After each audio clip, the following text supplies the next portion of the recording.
High friends, good morning. Real blogger Jyoti চ্যানেলে সবাইকে স্বাগত। আবার একটা দিন শুরু করছি তোমাদেরকে নিয়ে। তো এখন ঘড়িতে 6টা বাজে আর আমি ওপর থেকে নিচে এলাম। তো আজকে সবাই ওপরেই শুয়েছিলাম, তো এলাম। নিচে এসে ছেলের যেহেতু স্কুল আছে, তো 7:30টার মধ্যে ছেলেকে বেরোতে হবে, তো ওই জন্য আরও তাড়াতাড়ি উঠি।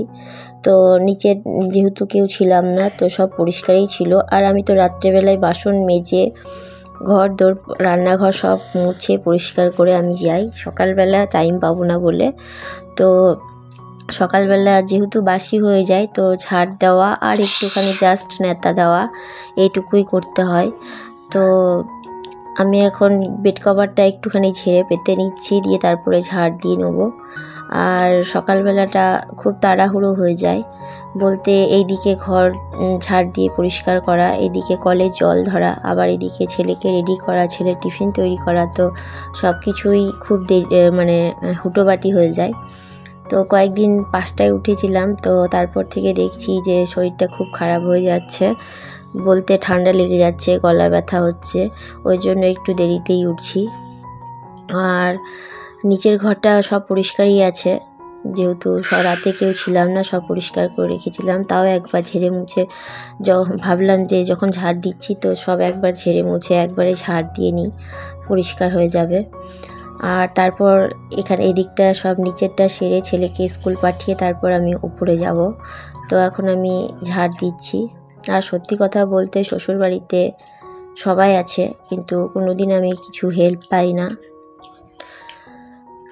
শ্বশুর আছে কিন্তু না থাকার মতোই, শাশুড়ি মা আছেন, কিন্তু সেও যে সকালবেলা উঠে একটু হেল্প করবে, বা বাচ্চাকে খাওয়ানো, বাচ্চার টিফিন করা, তারপর বাচ্চার জামা কাপড় পরা, সেগুলো করাতে হয়। তো সেই দিকে আবার এই দিকটা পরিষ্কার পরিচ্ছন্ন ঝাড়ঝাড়টা দিয়ে আমাদের তো ছোটোবেলা থেকেই দেখেছি সকালবেলা উঠেই আগে মা বাসি ঘরদোর ঝাড় দেয়, নেতা দেয়, তারপরে আগে তো গ্যাস ছিল না, তারপরে উনুন জ্বালায়, তো কাপড় ছেড়ে তারপর উনুন জ্বালায়। তো আমি সকালবেলা মুখ হাত পা বলতে এই ঝাড়ঝাড়টা দিয়ে নেবো, তারপরে মুখ হাত পা ধুয়েই আমি আগে ছেলের করব। আমার কাছে কোনো অপশান নেই, কারণ আমি যদি এখন কাপড় ছাড়ি তো আমার অনেক টাইম লেগে যাবে, তা নয়তো আমি স্নান সেরেই রান্নাঘরের যাবতীয় কাজ করি। তো আগে ছেলেকে আমি সব রেডি করাবো, তারপর আমি স্নান করতে যাব। তো সেটাই আমার অভ্যেস হয়ে গেছে, তার জন্যই আগে উঠোনটা ঝাড় দিয়ে নিলাম, দিয়ে তুলসী মন্দিরের সামনেটা জল দিলাম, দরজার উঠোনটা একটু জল দিলাম, দিয়ে রান্নাঘরটা একটু নেতা দিয়ে নিচ্ছি, দেখতেই পাচ্ছ। তারপর আমি এদিকে কলে জল ধরছি, আর এখানে জল গরম দিয়ে দিচ্ছি ছেলের মুখ ধোয়ানোর জন্য, নাহলে ঠান্ডার মধ্যেও মুখ ধুতে চাইবে না। আর আমি এদিকে মুখটা ধুয়ে নেব, ব্রাশ করে নেবো, দিয়ে হাত পাগুলো ধুয়ে তারপর আমি ছেলের খাবার তৈরি করব। দিয়ে এদিকে দুধটা গরম করতে দিয়েছি, ওকে এখন দুধ মুড়ি খাইয়ে দেবো। তারপর আমি ওর জন্য ম্যাগি করব, বলেছে যে মা আজকে আমি ম্যাগি নিয়ে যাব। তো আলুটা আমি কালকেই কেটে রেখেছিলাম, আর ওকে নিরামিষ ম্যাগি দেবো, পেঁয়াজ দেবো না, কারণ স্কুলে যাবে বইপত্র সাথে নিয়ে, ওই জন্য ওকে নিরামিষই করে দেবো। এর আগেও চাউমিন করে দিয়েছিলাম নিরামিষ। তো আলুটা আমি রাতেই কেটে রেখেছিলাম, তো এখন ফ্রিজে রেখেছিলাম, তো এখন আলুটাকে ধুয়ে আলুটাকে একটু ভেজে নিচ্ছি, তারপর ম্যাগিটা করে নেবো। আর ওকে দুধ গরম, ও ঘুম থেকে উঠবে না মাম্মাম ছাড়া। বাবাকে বললাম যে তুমি ওপর থেকে নিয়ে এসো, কিন্তু ও ঘুম থেকে উঠে আগে মাকেই চায়, মায়ের কোলে করেই ও ঘুম থেকে ওঠে, তা নয়তো উঠবে না। তো এইদিকে আলুটাকে চাপিয়ে দিয়ে আমি ওকে যাব উপরে নিতে, তারপর ওকে কোলে করে নিয়ে এসে তারপর মুখ ধোয়াবো। মুখ ধুয়ে তারপরে ওকে মুড়ি আর একটু দুধ খাইয়ে দেবো, তারপরে ওকে রেডি করিয়ে ওকে পাঠাবো। তো এখন এটা চাপিয়ে দিয়ে আমি এখন উপরে যাই। তো ওকে নিয়ে চলে এসেছি, দেখো এখন উঠে এসে এখন মায়ের কোলে, আর এদিকে আমি ওকে কোলে নিয়ে আলুটাকে ভাজছি। আর একটা বাচ্চা মানুষ করতে শ্বশুরবাড়িতে আমি খুব হ্যারাস হয়ে গেছি, সত্যি কথাই বলতে। কারণ শ্বশুরবাড়িতে আমি কোনো দিক থেকে হেল্প পাইনি, নিজে সারাক্ষণ পরিশ্রম করে আবার ছেলেকে নিয়ে ছেলের সাথে টাইম দেওয়া, কেউ আমাকে কোনো দিন হেল্প পর্যন্ত করেনি। থেকে থেকে মনে হয় যে শ্বশুর আছেন শাশুড়ি আছেন, তার থেকে যারা চাকরিজীবী বাইরে গিয়ে একা থাকে বাচ্চা মানুষ করে তারাই ভালো। আর সবাই থেকেও আমাকে কেউ হেল্প করে না। তো এইদিকে আবার বরের চাটাও করে নিচ্ছি, কারণ ও তো ছেলেকে নিয়ে বেরোবে, তো একবারে সকালবেলা ও ছেলেকে নিয়ে চা বিস্কুট খেয়ে সকালবেলা ছেলেকে নিয়ে বেরিয়ে যায়, দিয়ে ওকে স্কুলে দিয়ে তারপরে নিজেই মিলে যায়। তো সেক্ষেত্রে বরের চাটাও করতে হয়। আর দেখতেই পাচ্ছ যে হেল্প করার কেউ নেই, আর আমি এই সব কাজগুলো করব কাজকর্ম সেরে। তারপরে যখন ছেলে স্কুল চলে যায় তখন শাশুড়ি মা নিচে নামেন। তার আগে আমাকে সব একা হাতেই করতে হয়। এটা আমার একদম শ্বশুরবাড়ি এসে থেকে আমি দেখেছি, আমি পুরো একা হাতে আমাকে সব কিছু করতে হয়, কোনো দিন কারো কাছ থেকে হেল্প পাইনি। তো এক এক সময় খুব কষ্ট হয়, হাঁপিয়ে উঠি, ক্লান্ত হয়ে পড়ি, তখন কিছু করার নেই। তো বিস্কুট এখন দিচ্ছি, বিস্কুটটা ভেঙে গেল কয়েকটা বিস্কুট বার করতে গিয়েই। তো ওই দেখো এখন বাপ বেটাকে দিয়ে দিয়েছি, ওরা এখন চা বিস্কুট খাচ্ছে, আর ছেলে দিকে দুধ মুড়ি খাচ্ছে আর ফোন দেখছে, কারণ ফোন ছাড়া ও এক ছোটা খাবে না। আর ওকে এক গ্লাস করে খাইয়ে দিচ্ছি, আর আমি ওদিকে ম্যাগিটা করছি আর এদিকে জল ভরছি।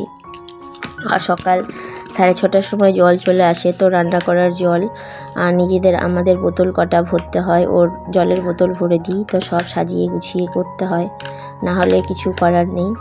তো 8টা বাজতে জল চলে যাবে। তো আমার ম্যাগিও হয়ে গেছে, ম্যাগিটাকে আমি এখন টিফিনে ভরে দিচ্ছি। তো দেখো ম্যাগি কমপ্লিট হয়ে গেছে। দিয়ে ম্যাগিটাকে ভালো করে বক্সে একটা চামচ দেবো, দিয়ে আটকিয়ে দেবো। তারপর ছেলেকে এখন ড্রেস পরাবো, ওর মুড়ি খাওয়া হয়ে গেছে। ও দেখো শুয়ে পড়ছে, কারণ সকালবেলা সবাই বলতে গেলে আলসেমি ভাব হয়, সেটা বড়দেরই হয়। আর ও তো ছোট্ট, আর ওর তো কোনো দিনই অভ্যেস ছিল না সকালবেলা ঘুম থেকে ওঠা। ও তো ঘুম থেকে ওঠে 10টায়, কিন্তু আমারই ভাগ্য ভালো। সবাই বলতো যে শ্বশুরবাড়ির লোকরা সবাই বলতো যে তুই 10টার সময় উঠছিস ঘুম থেকে, তাহলে সকালবেলা কি করে স্কুল যাবি। কিন্তু এটাই হয়তো সময়ের সাথে সাথে সবাইকে তাল মিলিয়ে চলার জন্য ভগবানই হয়তো শক্তি যোগায়, সেই রকমই অবস্থা। তো ঠিক দেখছি ও উঠে পড়ছে, কিন্তু একটু ক্যাঁকু করে, যাব না করে, তারপর অনেক রকম বলে বুঝায়। তো এখন ওকে শীতের দিন যেহেতু আরও কষ্ট হচ্ছে ঘুম থেকে উঠতে, তো ওকে ঘুম থেকে তুলে ব্ল্যাঙ্কেট চাপা দিয়ে ওকে বসিয়ে রাখি দেখতেই পেলে। তারপর এখন ঠান্ডা লাগছে করছে, আর আমার সঙ্গে বক করছে, আর আমি ওকে একটা করে ড্রেস পরাচ্ছি। দিয়ে এইসব ড্রেস পরিয়ে দিয়ে তারপর আবার ওর ব্যাগটা গুছিয়ে দেবো, আর টিফিন ভরে দিয়েছি, জলের বোতল দিয়ে দিয়েছি। দিয়ে এখন তো একটা মা সারাক্ষণই ব্যস্ত থাকে, আমার মাকেও দেখেছি আমাদের পেছনে সারাক্ষণ। মা এখনও ব্যস্ত, মা আজীবন ব্যস্ত থাকবে, কারণ জানি না ছেলের বউ এলে কি হবে। কারণ আমি তো একটা পরের বাড়ির ছেলের বউ, আমি এই সংসারে আসার পর দেখেছি সেও একটা মা, কিন্তু তার অনেক কিছু অনেক দিক থেকে বলতে গেলে কিছুই করতে হয় না, আমি সবটাই করি, কিন্তু সে কোনো দিন ইচ্ছাকৃত হেল্পও করতে আসে না। কোনো দিন আমি দু কথা বললে ফেললে তবে সেটা হেল্প করে। তো সেরকমই বলছি, আমার মা ছেলে বউ আসবে কেমন আসবে জানি না, তখন যদি একটু বসে থাকার ভাগ্য জোটে, বা সাধারণত নাও জুটতে পারে, আজকালকার দিন দুনিয়া যা।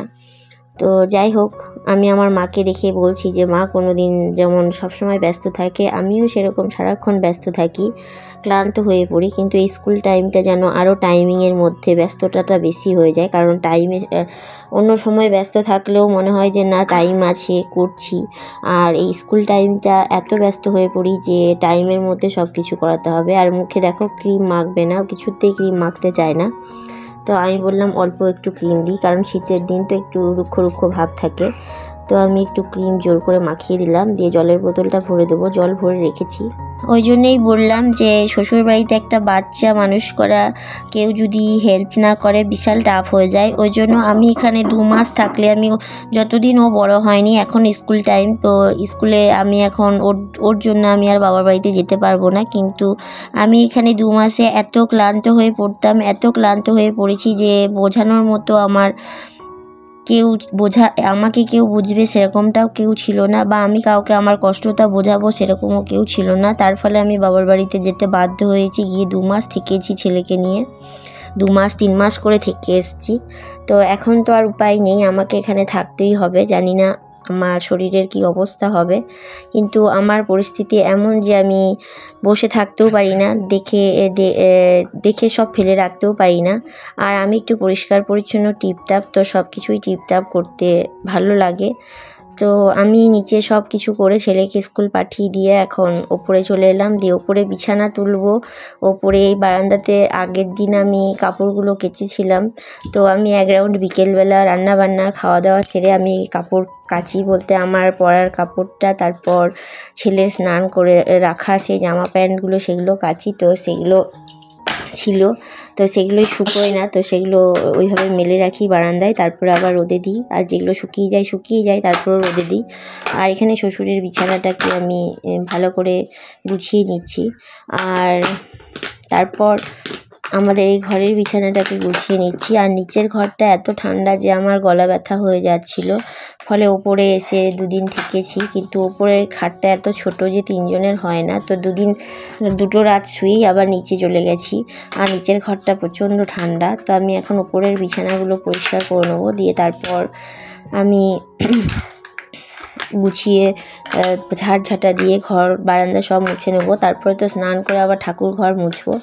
আর শাশুড়ি মা শুধু পুজো করবেন। তারপর যেদিন আমি পুজো করি বৃহস্পতিবার করে, বিশেষ করে আমি বৃহস্পতিবার দিনটাই পুজো বেশি করি, তো বৃহস্পতিবারটা আমি করি, বাকি দিনগুলো শাশুড়ি মাই করেন। তো সব কিছুই ঘরদোর পরিষ্কার করে দিই, উনি গিয়ে খালি পুজোটা করেন। তারপর আমি প্রণাম করে নিচে নামি, দিয়ে ছেলেকে খাওয়ানো, তারপর স্কুল থেকে ফিরে এলে ছেলেকে খাওয়ানো, বরকে খেতে দেওয়া, তারপর আমি নিজে খাই। খেয়ে সকালের খাবার খাই, মোটামুটি 11:30 12টা বেজে যায়। দিয়ে তারপর আবার সঙ্গে রান্নার কাজে ফিরে যায়। আর শাশুড়ি মার যদি মনে হয় তো কিছু সবজি কেটে দেয়, আর না হয়তো আমি রান্না করি আর কেটে কুটে বেছে রেডি করে নিই। তো আমার পরিস্থিতি এমন হয়েছে না, আমি কাউকে কিছু বলতে পারছি। তো আমি এইসবগুলো আজকে আমি বলতে বাধ্য হলাম, কারণ আমিও ঠিক অতিষ্ঠ হয়ে পড়ছি যে ছেলের স্কুল পাঠানো, এই কাজকর্ম করতে আমার স্কুল পাঠিয়ে খুবই সত্যি আমি হ্যারাস হচ্ছি। আর খুব মাকে মিস করছি। যদি আজকে আমার মা এরকম পরিস্থিতিতে থাকতো, সবটাই মা করে দিত, কিন্তু এখানে তো আর মা নেই।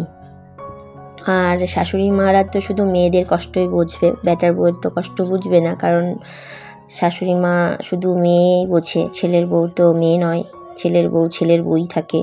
তো তারা যদি এরকম ফিল করে, তো ছেলের বউ যখন ছেলের বউ থাকে, তো তারাও মেয়ে হয়ে উঠতে পারে না আর ওঠার চেষ্টাও করে না, কারণ তারাও শাশুড়িকে শাশুড়িই ভাবে। তো যাই হোক, এখন আমি ওপরের ঘরটা পরিষ্কার করে নিলাম, নিয়ে তারপর খাটের বিছানাটাকে তুলে ঝেড়ে মুছে নিলাম। দিয়ে তারপর বেডশিটটা ভালো করে তুলে দিচ্ছি, দিয়ে বিছানাগুলোকে ঠিকঠাক করে রাখবো, দিয়ে সব কিছু জিনিসপত্র মুছে টুছে নেবো। নিয়ে তারপর আবার নিচে যাব। নিচে গিয়ে জল গরম, শাশুড়ি মা কাঠের জালে জল গরম করেন, সকালবেলা উঠে এইটুকু উপকার করেন, জল গরম করেন যেহেতু কাঠের জালে। আর আমি উনুন জ্বালানোর টাইমও পাই না। আর সত্যি কথা বলতে আমি উনুনে রান্না করি, কিন্তু হ্যাবিট আছে, কিন্তু আমার উনুন জ্বালানো হ্যাবিট নেই। তো সেক্ষেত্রে উনুনটা জ্বালিয়ে জলটা বসিয়ে গরম করে দেন। তো আমার বিছানাটা রেডি হয়ে গেছে। দিয়ে এখন আমি আলমারিটাকে মুছে নিচ্ছি, মুছে টুছে নিয়েই বা ঘরটাকে ঝাড় দিয়ে নেবো। তো তারপর এই বরের জামাটা দেখতেই পেলে যে ওখানে ঝুল ছিল বারান্দায়, তো জামাটা শুকিয়ে গেছে, সেটা একটু ইস্ত্রি করে নেবো, দিয়ে শাড়িটাকে ইস্ত্রি করে নেবো। দিয়ে তারপর নিচে গিয়ে জল গরমটা নিয়ে আসবো, দিয়ে স্নান করব। তো আজকে শুধু আমি তোমাদেরকে ছেলের স্কুল পাঠানো থেকে শুরু করে এইটুকু টাইমটাই আমি তোমাদের দেখালাম। তবুও ভিডিওটা প্রচুর লেন্দি হয়ে গেছে, প্লিজ তোমরা স্কিপ না করে দেখো আর আমার পাশে থেকো। তো জানি না ভিডিওটা তোমাদের কেমন লাগবে, যদি ভালো লেগে থাকে প্লিজ লাইক শেয়ার সাবস্ক্রাইব করো, আর ভালোবেসে আমার পাশে থেকো। আর এখন আমি শাড়িটাকে গুছিয়ে ভাঁজ করে নিচ্ছি। এটা আমারই শাড়ি, এটা বিশেষ করে পুজো করার জন্য করেছি শাড়িটা। তো শাড়িটা বৃহস্পতিবার দিন যেহেতু পুজো করেছিলাম, আর ইস্ত্রি দিয়ে শাড়িটা একটু পুড়িয়েও ফেলেছি। আমার একটা পুরনো আমাদের মানে আমার বলতে শ্বশুরবাড়িতে বিয়ের আগে থেকেই দেখছি একটা ইস্ত্রি আছে, তো ইস্ত্রি আয়রনটা ভালো ছিল না, তো পুড়িয়ে ফেলেছি। তো আমি এখন একটা নতুন আয়রন নিয়েছি, তো সেটা দিয়ে এখন ইস্ত্রি করে নিলাম শাড়িটা। আর নাহলে শাড়ি ওই আয়রনটা দিয়ে সব কিছুই পুড়ে যেত, লেগে যেত। তো আমি এখন এগুলো একটু করে ঝেড়ে মুছে নিচ্ছি, যেগুলো প্রতিদিনই করি, তাহলে ধুলোটা হয় না। তো এখন ঝাড় দিয়ে ঘরটাকে মুছে নেব। এখন ঝাড় দিয়ে দিচ্ছি। আর এই মশারিটাকে তোমরা দেখেইছো, ব্যাগের মধ্যে করে মশারিটা ভরে দিয়ে আমি নিচে ঝুড়িতে রাখি। আর এখানে ঝুড়িটা তো উপরে রাখা নিয়ে আসা হয়নি বা এনে রাখার জায়গাও নেই, তো এখানটায় কম্পিউটার টেবিলের নিচে যে থাকটা আছে সেখানে এই মশারির ব্যাগটাকে ভাঁজ করে রেখে দিলাম। দিয়ে তারপর বারান্দাটাকে ঝাড় দিয়ে নিচ্ছি। আর বাচ্চা থাকলেই, সত্যি কথাই বলতে, বাচ্চা থাকলেই বেশি নোংরা হয়, কারণ এটা ওটা করে। আর তারপর আমি এখন বারান্দাটা ঝাড় দিয়ে নিচ্ছি। বারান্দাটা ঝাড় দিয়ে নিয়েই তারপর আমি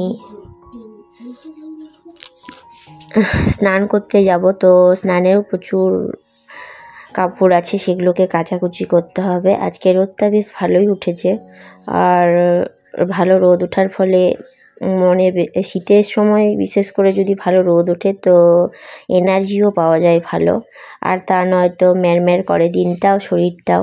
তো এখন ঘরটা আমি মুছে নিচ্ছি। ঘরটাকে মুছে নিয়ে এখন আমি চলে যাব। তো আজকের জন্য এইটুকুই। সবাই ভালো থেকো, সুস্থ থেকো।